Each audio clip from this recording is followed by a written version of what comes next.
So hello and welcome to this webinar. The title of this webinar is What's Your Podcast Strategy?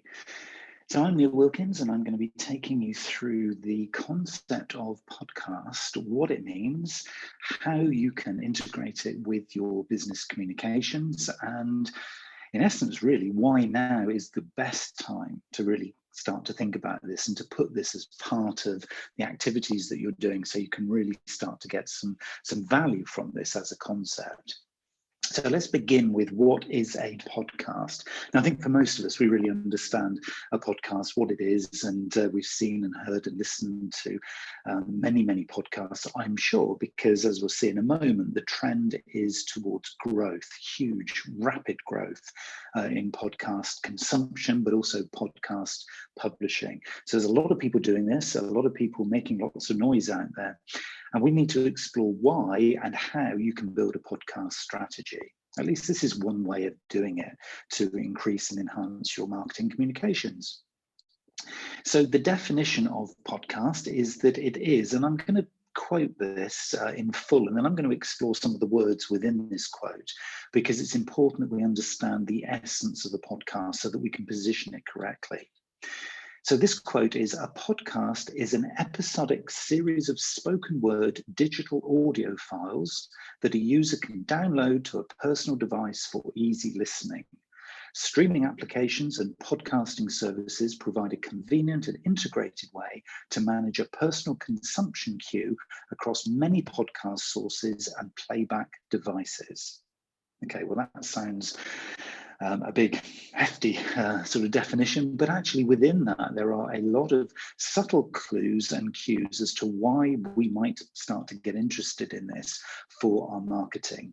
Okay, so the first words there were, it's an episodic series. Okay, so episodic means a series of episodes. In other words, actually considering a podcast as being like your own radio station where you have some themes and you have some maybe thoughts and some topics that you create a number of episodes around. Okay, so this isn't random stuff.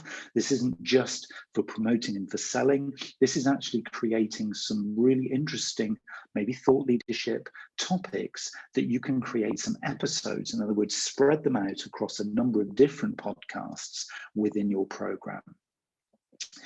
Spoken word digital audio files. Well, spoken word is obviously a very attractive way of communicating. We're humans, so human-to-human contact is obviously very key here within this.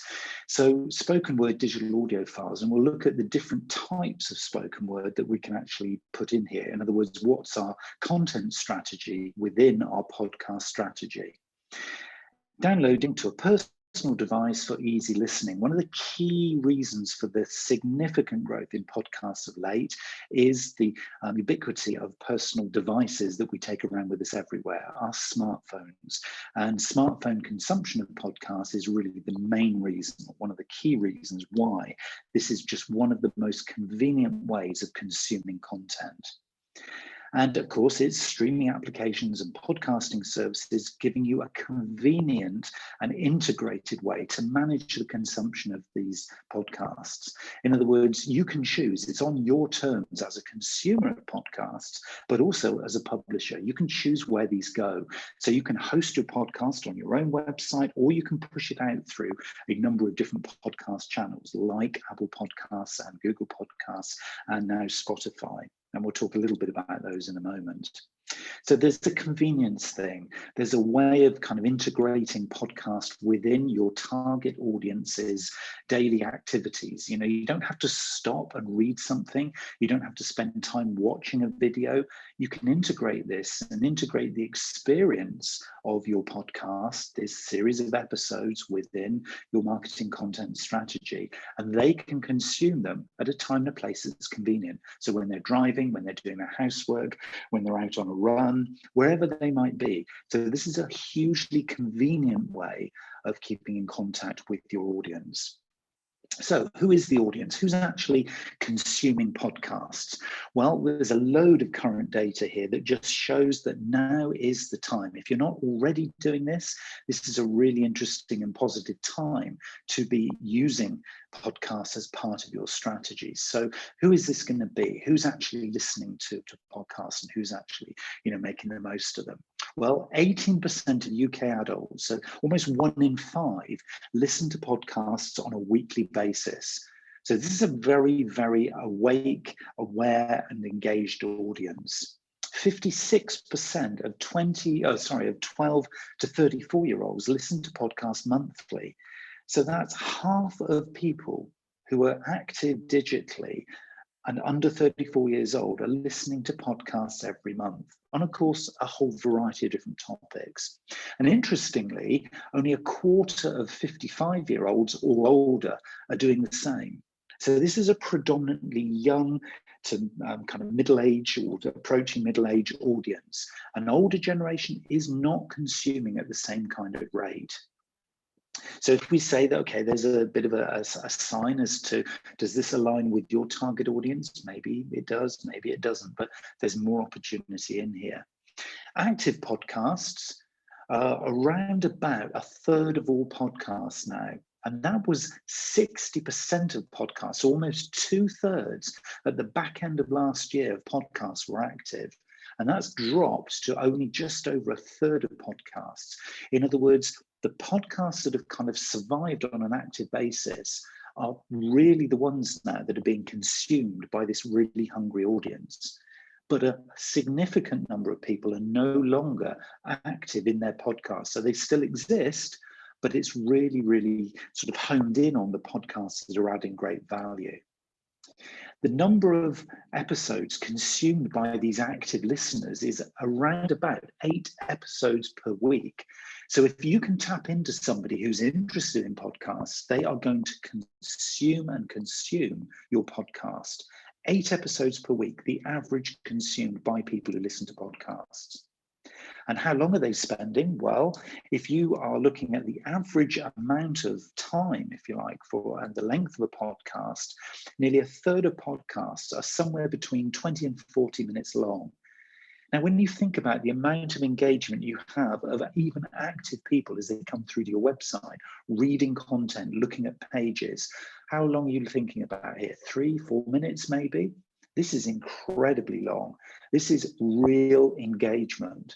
From 3 to 4 minutes, an average use on your website, to 20 to 40 minutes if somebody's engaged with your podcast. This is real kind of engagement. This is really hooking people in, which allow you potentially to convey your message. If you can balance value with some kind of sales message with more value and keep them engaged for those 20 to 40 minutes, well, what a huge opportunity to build that relationship. There's no other platform right now. There's no other content style that's giving these kind of results. And so if you're a publisher of podcasts, how often should you be doing it? Because this makes it sound like it's a huge opportunity. Well, the research at the moment is showing that 39% of podcasts are published every 8 to 14 days. So between every 1 to 2 weeks, the vast majority of podcasts are being published 1 to 2 weeks. So you're not having to do this daily. This is not like social content. You're looking here at not little and often, you're looking here at a more sort of quality piece. So you can take a little bit more time to construct the episode that we're talking about here. So maybe if you were to publish one once every 2 weeks, and then maybe increase that frequency to once every week and 20 to 40 minutes long. And then think about, the amount of consumption of these technologies in the hands of people who are really active, potentially decision makers. This is really, really happening right here, right now. And how are these people actually finding the podcasts? Well, interestingly, this isn't going to require too much of your effort. Normally, when we think of new content, we have to think about SEO and we have to think about how we're going to promote the content to actually get people engaged. Well, actually 58% of new podcasts are found through app search, so actually within Apple Podcasts, or through word of mouth. In other words, I'll tell you my favorite podcast, and then you might go away and have a look at it. This is how podcasts are being found. So 58% of people are finding their new podcast content through searching within the app. So that doesn't necessarily require a lot of SEO activity for you. You just need to put the right tags to attract the right people in the description when you publish your podcast. And how long does that take? A matter of moments. So this is not a big bandwidth content platform. This is about carefully thinking about the topics that you're going to be using and the topics that you want to be creating your episodes for. And if you can do that, starting to create almost like a content podcast strategy, so blending content and podcasts together, and then thinking to do this maybe once every couple of weeks and only 20 to 30 minutes maybe, and then really focusing in on those tags to make sure when you publish it and put it out there, it's attracting the right people, but no further promotion really required. You can if you want, but you don't have to. Then you are going to start to attract a relevant and engaged audience. So there's some really interesting opportunities here for not too much effort. So if you got to this point, you're thinking, okay, it sounds like there's numbers out there, sounds like there's an engaged audience, and I like the sound of 20 to 30 minutes of engagement rather than 2 to 3 minutes on my website, or maybe even just a few seconds on a social timeline. I'm starting to like the sound of 20 to 30 minutes of engagement with a customer. Then how do you get started? Okay, so the very first thing that you need to think about is the how you're going to do this. How are you going to create that little audio file that you're going to be able to then publish? We'll talk about publishing and how you do that in a moment, but let's just start to think about how you create the content. Now, with all these things, it is best to start on a very low budget. You do not want to be going and spending a lot of time creating a big, hefty sound studio with all the latest gadgetry. You can start literally from your smartphone, okay? You can start from your existing computer. But one of the things that a lot of people who are heavily into podcasting suggest is that you begin with thinking about getting a decent microphone, because a decent microphone will put you instantly into the top 10% in terms of quality. And alongside that is a pair of headphones. I'm a little bit lazy on this one. I've got the decent microphone, but I haven't got the headphones. I tend to use my AirPods to just kind of listen to sort of how things are going. And I could probably up the ante on my own podcast myself. So we're all on a journey here. The trick here is just get started, okay? You can spend a lot of time researching and finding out what's the best in class and kind of how should I create a studio, et cetera, and you've missed that time window of actually creating your first podcast. So don't get bogged down in creating a microphone, headphone suite and this, that, and the other. Just get started. Just do a little audio recording using the voice memo facility on your iPhone or your Android, and just get started. Create some sound, create some spoken word, because then you're off from the start gate, okay? And then you can start to add some value with the decent microphone, decent set of headphones, and maybe then start to surround yourself with a little kind of sound booth so that you begin to add quality to the sound that you're creating. I always recommend going and doing a little bit of research into those who have done reviews and research before. Just saves you a little bit of time. A very, very good website is podcastinsights.com. And you can go to podcastinsights.com/podcast-starter-kit. That's podcastinsights.com/podcast-starter-kit. And you'll find a suite there of reviews on some of the good sort of affordable microphones and headphone combinations that will again just start to get you moving forward. But make a start, do some recording first and get yourself off out of those start gates. Next thing that you need to do as you're thinking about this is to begin to think about the type of content that you're going to record, because I've said there, just get started, but what does that actually mean? Now, when we talk about the spoken word, so going back to that original definition, what are we actually talking about here? Well, you've probably consumed, if you're listening to this or watching this, you've probably already consumed some podcasts. So you know what you like, but think about your audience. Think about who you're trying to market to. Think about who you would like to listen to your podcast episodes on your podcast. What type of content are you going to aim for? Now, in a perfect world, you'd probably want to go and actually test out all forms of content. You probably want to go and try and see what actually will work best. Now, the simplest one obviously is the monologue. So that's where you just start talking. So you've got a pet topic, something you really like, and you're just going to tell a story. So that would be the simplest and easiest, because you can literally just speak into the voice memo on your phone, onto your computer, and begin to talk. So you're narrating a story. Maybe you split it up into a number of episodes and you build the story as you go. That's the monologue. Simple to do, doesn't require anybody else's time, and just a very, very easy one to publish. Second level would be that you get into a conversation. So maybe you invite somebody else to have a bit of a chat on this topic. And of course, when you think about a monologue, it is quite sort of one person could, unless the story is really good, unless they're a very good presenter, could become a little bit monotonous if it goes over kind of 20, 30 minutes. Conversation is not like that. A conversation becomes potentially quite heated. Maybe you're disagreeing about a particular point, could get quite interesting. So the conversation piece actually adds another context and another kind of level of granularity that can be very interesting for the listener. So decide in advance what you're going to talk about, maybe put a little bit of a storyboard together as to kind of the flow of the conversation. It doesn't have to be hugely in depth, or maybe you just free flow with it. That in itself can take you to places where, you didn't realize you were going to go. And of course, that in itself is both interesting for those having the conversation, but also very interesting for the listener, because they feel a little bit fly on the wall. And we know that that's very interesting, because as human beings, we're obviously very curious. Next level of depth, if you like, is to go down the interview approach. Now, I've taken this view of interview as being the way forward, really, for my podcast.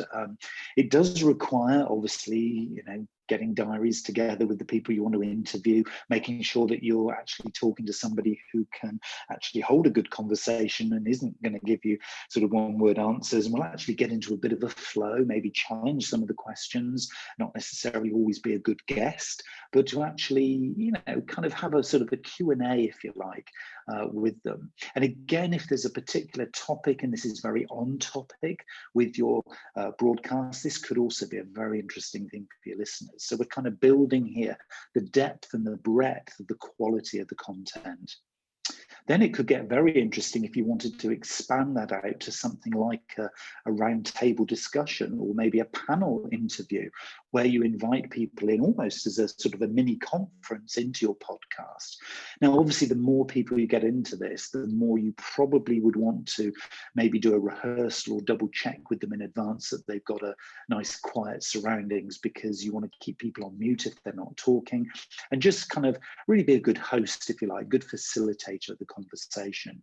But that can be hugely valuable. People really like to be part of those kinds of things. And it's almost like you're doing like an audio webinar with multiple guests.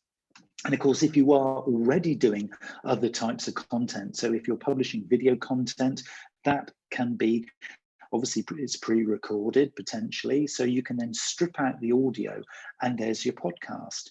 So think about repurposing as well what you've already got. So if you're publishing lengthy text blogs, for example, could you narrate those and they become a podcast? I've tried that and done that, and it's a very quick and simple way of repurposing existing content. So it's monologue, conversation, interview, maybe a panel discussion, and then repurposing other content that you've already got. These are all very, very useful, easy ways. And you can see here, as long as you spend just a little bit of time just thinking this through, it's not a complex, difficult thing to be doing. So let's just say now that you've recorded your first one. Maybe it was a conversation with a colleague or a friend, and so you've got your audio file and you listen back to it and you think, it's quite good, but actually there's a little bit of echo in the background. There was a little bit of a sound that was a bit sort of annoying because, maybe you've got builders and you're recording at home and there's builders doing some work in your house or your flat, and you think, actually, this is all a bit sort of noisy. Well, the very first thing that is always recommended by the more quality podcasts that you listen to is to then start by doing a little bit of editing. Now, if that strikes fear into your thoughts now and you think, this is all getting a little bit too heavy, it is optional. You can put the little caveat, a little explainer in the description of your podcast that this episode is low quality audio. And people are fine with that. Don't think that you have to have studio quality every time. You don't, genuinely. And I proved this with my podcast, which continues to grow. It really doesn't matter, but if you're looking to align it with maybe the brand quality that you're looking to convey, and we can all do better at this, we can all do better quality in terms of the output. So think of this as a bit of a continual journey. Don't beat yourself up over your first early podcast not sounding great. If they don't, that's okay. But if you're looking to edit and trying to get a little bit more sound improvement, then something like Audacity, Audacity, is a great little piece of software that's available on your computer to just sort of skim out some of those background noises, maybe add a little bit of depth to the sound of the voices that you have. And it's very likely that this actual recording now I might put through Audacity when I listen back to it, just to give it a little bit of an option to allow itself to improve, a little bit of depth, a little bit of kind of stripping out of the unnecessary bits to it. So have a little play with Audacity. It's not complicated, and many tutorials are available online. So you've decided what you're going to do. You've decided the kind of content that you're going to go for. You know that you're going to just do a short 20 to 30 minute little burst. Maybe it's a conversation, and then you're going to give it a chance to sound sort of quite good. So then what happens next? Well, you might then decide that it needs some kind of intro or outro, because otherwise, how do you know, unless you introduce that conversation within the actual conversation itself, how do people know where they've arrived? How do they know what they're listening to? Well, again, with your consistency for the brand that you're looking to create, I always suggest doing some kind of intro and or outro to your individual podcast episodes. There are many pieces of software that you can use for this. Audacity and others are available that are there to kind of build up this kind of episode. The one that I use is a big favorite of mine, is the Spotify owned Anchor. If you go to anchor.fm, that's anchor.fm, you will find a very user-friendly and interactive tool that allows you to create on screen using literally a click and grab and drop sort of dashboard.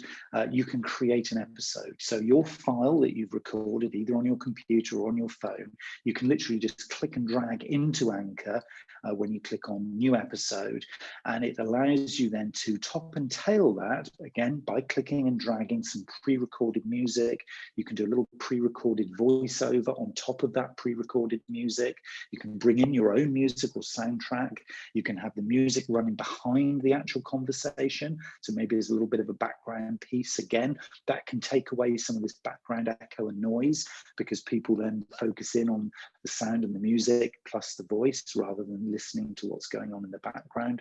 So lots of simple little ways. And if you think, oh, I'm not technical, so I'm not able to do this, it's not designed for techies. Okay, this is very simple interaction to create a very nice individual sound file, because what Anchor will do is it will combine all of those elements together as you press publish, and it will then send it to the Anchor sort of library that you will have created on your account. And from there, you can give your you can give the episode a title, you can put in a description, and within the description, interestingly, you can put some links, and you can also put in a call to action. So if it is the call to action is subscribe to my podcast, you can put that in as a link back to your Anchor homepage or to anywhere else that you like.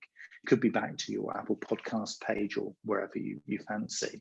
It also gives you a chance to give a little bit of a shout out to anybody on that episode who you've been in conversation with. Now, particularly if you have stakeholders within your organization or outside of your organization who you want to kind of be doing a little bit of a favor to, and maybe they've got their own podcast as well, you can actually link to their podcast and vice versa. So this becomes maybe a little bit social in the way that you interact with it. So yes, it is about the episode and that sound file, but it's also about how you position it with that stakeholder. Because if other people, and I've had this, I put my interviews out through LinkedIn predominantly in terms of promoting them. And the reason I do that is because I want to flag this up to other people who might also want to ask me to come onto my podcast as an episode. And I do get quite regular invitations to sort of either be on other people's podcasts or for people to come and say, oh, would you like to interview me? I've got this, either this new book or I've got this story I want to tell. It seems like it might resonate with your podcast. Would you be interested? And I say, generally, yes, please do. Please come on, let's have a chat. And it's either a conversation and or interview or blend of the two. And so then I'll give them a shout out as I'm completing the description before I press publish and go live. I'll put in links to them and their accounts as well. So it's a really nice kind of collaborative way of building your show. And of course, with stakeholders, they want to promote themselves as well. So they give a shout out to your podcast. So it gets quite interesting when you do that. And the first thing that then happens is you're then thinking, well, okay, I've published it. I'm quite happy with the way it sounds. I've put in all the descriptions. It's ready. It's good to go. But who's going to listen? How does it actually get out there? Well, the really nice thing is that this is taken care for you. If you want to be on Apple Podcasts, used to be called Apple iTunes, but they've rebranded now as Apple Podcasts. If you want to be on Spotify, if you want to be on Google Podcasts and all of the other podcast platforms, it can all happen without you doing anything. Aggregators like Anchor.fm do this automatically for you. When you set up your account with Anchor FM, all you have to do is tick the boxes of the platforms you'd like them to push it out to, and it all happens behind the scenes. I set this up with my account when I first set it up about 18 months ago with Anchor, and I haven't touched it since. So all of my content automatically on the pressing of a single button gets distributed, and it's free. This is the beauty of Anchor.fm, sponsored by Spotify, their owner, is that it gets published for free. So to this point, unless you're actually going to buy a really fancy microphone and headphones, we haven't actually contributed anything to the bottom line of your budget. All of the stuff that I've been talking about is for free. It's only your time and energy in thinking about those episodes and your content strategy. And even this kind of publishing and distribution being free means that your kind of message is getting out there, either to create awareness, either to engage with existing customers or to expand your brand credentials. And all of this is happening for free. What is not to like? This is hugely, hugely powerful, I think, for most brands. So just finishing off here then with some examples of some really effective marketing podcasts and with an audacious positioning of my podcast at the center of this. And I make no apology for that. Hey, I'm sharing great stuff here. So I'm just, and I am smiling as I say that, I'm not being serious, but I do like my podcast. I am quite proud of it, even though I am on the journey of improving the audio quality of it. And I think everybody can improve their audio quality. But here's 4 others that I would recommend if you haven't, that you go away and have a little listen to, maybe see what you think. The big one, the big daddy of them all, is the Joe Rogan Experience, bought out by Spotify. Interestingly, he can monetize this podcast, and he probably is going to earn a little bit more than you and I with every podcast. He allegedly earns $800,000 per episode. $800,000 per episode, according to current media reports. Yes, I said it. That is a phenomenal amount of value per podcast episode. Now, of course, he is interviewing the likes of Elon Musk and everybody else who is everybody, and has done a lot of episodes. So this is kind of the top tier. This is the top of the pile in terms of how you do it. And yes, you might sort of see yourself in that kind of stratosphere in the future. But it is very interesting to just go and listen and see how somebody like Joe, does this. Because of course that is very, very high up there, and lots of very interesting guests. Another one with very interesting guests is the Tim Ferriss show, a little bit closer to kind of mindful marketing and communications and sort of business and personal development related. That's also a very interesting one. And there are many, many countless others. I'm just giving some examples here, ones that if this is an early dipping the toe in the water for you in podcasts, in marketing, this is kind of how some of the big guys are doing it. If you haven't come across the Gary V audio experience, I would definitely suggest that you go and have a listen to that. You'll probably know how big a fan I am of Gary and his work and the way he just cuts through the noise. And he literally does that here. He's got a big team now of people who do the editing, the publishing, and the distribution of his podcast. And it really is one of the best marketing and communications podcasts, in my view, on the planet, and has been. And he continues to grow it and is looking for, really kind of supporting the whole kind of empathy in communications and really taking the customer's view. And so he really evangelizes that and will continue to do so undoubtedly into the future. So really interesting little angle there. And also one that is very close to home here with Cambridge Marketing College is a new podcast called Opinionated Marketers. And that's where Kieran and Charles from Cambridge Marketing College have debates and often big, heavy disagreements. It's all about opinions in marketing. And they will discuss really hot topics as they go through, focusing on one particular subject per episode. And often it becomes a number of topics per episode, as both Charles and Kieran are hugely experienced and share their wisdom and agreement on things, and also disagreement. What's healthy there about their debate? Go away and have a little listen to Opinionated Marketers podcast, a really, really good one. And there's also the Cambridge Marketing College podcast as well, which shares more sort of pure marketing, if you like, and interviews as well. Mine, which I shamelessly put in the middle there, I'm not saying these are world-class episodes, but I quite like them. I think they are sort of trending topics and things that I'm quite sort of following, if you like, as part of my marketing and communications and sort of personal development journey. And I share pretty much everything that I'm doing here in terms of content publishing. Most of the guys here are having dedicated shows where they focus on their podcast. Gary V and I tend to sort of do it that we will repurpose a lot of other content that hasn't been naturally created as a podcast. And that for me is where possibly the quality thing is more of a challenge for me, because a lot of the stuff is already in existence and all I'm doing is just stripping out the audio file and putting it into there. So for me, that's just another way of doing it. But going forward, I'm going to create more of a themed content per episode. So I will be publishing a schedule of my upcoming topics and then inviting people to sort of come along either for interview and or as kind of sort of panel guests. So yeah, some really interesting developments there. I found that this has worked to date and it's going really, really well on my podcast. I just want to improve it. And I think that whole idea of continuous improvement is what this is all about.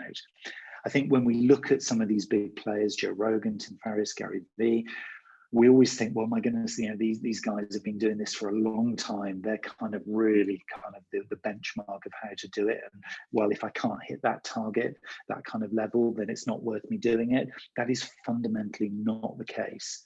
You can start, as I've said all the way through this, if you want to create podcasts in marketing, your strategy should be about just getting going, just starting. If you've got a hot topic, and I know some of you listening, because I've been looking to see who's here sort of on this live session here, you've got some topics that you are passionate about, and I know because I know what you're doing and what you're up to. You could start a podcast, just tell a story into your phone listen back to it and think, that might actually be a podcast episode. And it doesn't matter if nobody's listening to those first few podcasts.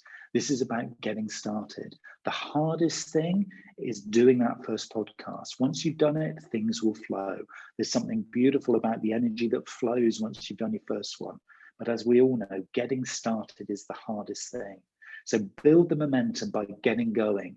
And I would recommend that if you've even thought about doing this, straight after listening to this, pick up your phone, click on voice memo, and just start talking about a topic that you like. See where that monologue goes, because that in itself is the start of your podcast journey.